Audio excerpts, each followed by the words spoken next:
اعوذ باللہ من الشیطان الرجیم۔ پناہ مانگتا ہوں میں اللہ کی شیطان مردود سے۔ بسم اللہ الرحمن الرحیم۔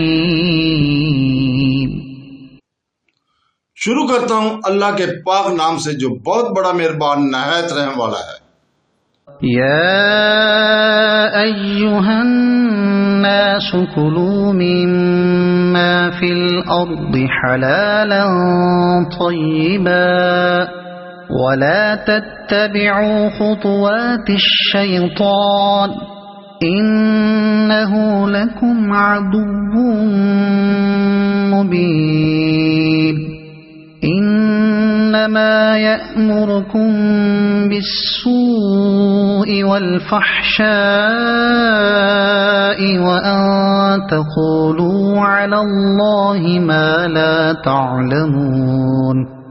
لوگوں، زمین میں جتنی بھی حلال اور پکیزہ چیزیں ہیں انہی سے کھاؤ پیو اور شیطانی راہ نہ چلو، وہ تو تمہارا کھلا دشمن ہے۔ وہ تمہیں صرف برائی اور بے حیائی کا اور اللہ تعالیٰ پر ان باتوں کے کہنے کا حکم کرتا ہے جن کا تمہیں علم نہیں۔ اس آیت میں چونکہ توحید کا بیان ہوا تھا، اس لیے یہاں یہ بیان ہو رہا ہے کہ تمام مخلوق کا روزی رساں بھی وہی ہے۔ فرماتا ہے کہ میرا یہ احسان بھی نہ بھلاؤ کہ ہم نے تم پر پاکیزہ چیزیں حلال کی جو تمہیں لذیذ اور مرغوب ہے، جو نہ کہ جسم کو ضرر پہنچتی ہیں اور نہ صحت کو نہ عقل اور ہوش کو۔ میں تمہیں روکتا ہوں کہ شیطان کی راہ نہ چلو جس طرح اور لوگوں نے اس کی چال چال کر بعض حلال چیزیں اپنے اوپر حرام کر لیں۔ صحیح مسلم میں ہے کہ رسول پاک صلی اللہ علیہ وسلم فرماتے ہیں کہ پروردگار عالم فرماتا ہے میں نے جو مال اپنے بندوں کو دیا ہے اسے ان کے لیے حلال کر دیا ہے۔ میں نے اپنے بندوں کو محب پیدا کیا مگر شیطان نے اسے دین حنیف سے انہیں ہٹا دیا اور میری حلال کردہ چیزوں کو ان پر حرام کر دیا۔ حضور پاک صلی اللہ علیہ وسلم کے سامنے جس وقت اس آیت کی تلاوت ہوئی تو حضرت سعد بن ابی وقاص رضی اللہ تعالیٰ نے کھڑے ہو کر کہا حضور میرے لیے دعا کیجیے کہ اللہ تعالیٰ میری دعاؤں کو قبول فرمایا کرے۔ آپ نے فرمایا اے سعد پاک چیزوں اور حلال لقمہ کھاتے رہو، اللہ تعالیٰ تمہاری دعائیں قبول فرماتا رہے گا۔ قسم ہے اس اللہ کی جس کے ہاتھ میں محمد صلی اللہ علیہ وسلم کی جان ہے، حرام لقمہ جو انسان اپنے پیٹ میں ڈالتا ہے اس کی شومی کی وجہ سے 40 دن کے اس کی عبادت قبول نہیں ہوگی۔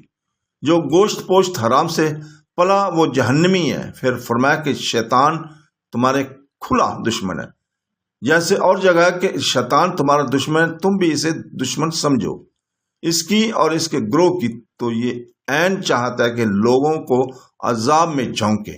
ایک اور جگہ فرمایا کہ کیا تم شیطان اور اس کی اولاد کو اپنا دوست جانتے ہو، حالانکہ حقیقتاً وہ تمہارا دشمن ہے۔ ظالموں کے لیے برا بدلہ ہے۔ خطوات الشیطان کیا ہے؟ اس سے مراد اللہ تعالیٰ کی ہر مسیت ہے جس میں شیطان کا بہکاوا ہوتا ہے۔ شبی فرماتے ہیں رحمۃ اللہ علیہ کہ ایک شخص نے نظر مانی کہ وہ اپنے لڑکے کو ذبح کرے گا۔ حضرت مسروق رحمۃ اللہ علیہ کے علم میں جب یہ واقعہ پہنچا تو آپ نے فتویٰ دیا کہ وہ شخص بھیڑ ذبح کر دے۔ یہ نظر لڑکے کا ذبح کرنا خطوات الشیطان سے ہے۔ حضرت ابن مسعود رضی اللہ تعالیٰ ایک دن بکری کے کھر کو نمک لگا کر کھا رہے تھے۔ ایک شخص جو آپ کے پاس بیٹھا ہوا تھا وہ ہٹ کر دور جا بیٹھا۔ آپ نے فرمایا کھاؤ، اس نے کہا نہیں میں نہیں کھاؤں گا۔ آپ نے پوچھا کیا روزے سے ہو؟ کہا نہیں میں تو اسے اپنے اوپر حرام کر چکا ہوں۔ آپ نے فرمایا یہ شیطان کی راہ چلنا ہے، اپنی قسم کا کفارہ دو اور کھا لو۔ ابو رافع رحمۃ اللہ کہتے ہیں کہ ایک دن میں اپنی بیوی پر ناراض ہوا تو وہ کہنے لگی کہ میں ایک دن یہودیہ ہوں، ایک دن نصرانیہ ہوں اور میرے تمام غلام آزاد ہیں، اگر تو اپنی بیوی کو طلاق نہ دے۔ اب میں حضرت عمر رضی اللہ تعالیٰ کے پاس مسئلہ پوچھنے آیا کہ اس صورت میں کیا کیا جائے، تو آپ نے فرمایا یہ شیطان کے قدموں کی پیروی ہے۔ پھر میں زینب بنت سلمہ رضی اللہ تعالیٰ کے پاس گیا اور اس وقت مدینہ بھر میں ان سے زیادہ فقہ عورت کوئی نہ تھی۔ میں نے ان سے بھی یہی مسئلہ پوچھا، یہاں سے بھی یہی جواب ملا۔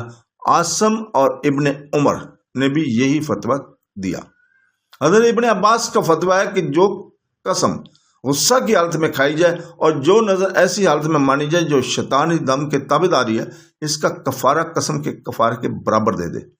پھر فرمایا کہ شیطان تمہیں برے کاموں اور اس سے بھی بڑھ کر زنا کاری اور اس سے بڑھ کر اللہ پر ان باتوں کو جوڑ لینے کو کہتا ہے جن کا تمہیں علم نہ ہو۔ بس ہر کافر اور بدعتی اس میں داخل ہے جو برائی کا حکم کرے اور بدی کی طرف رغبت دلائے۔ صدق اللہ العظیم۔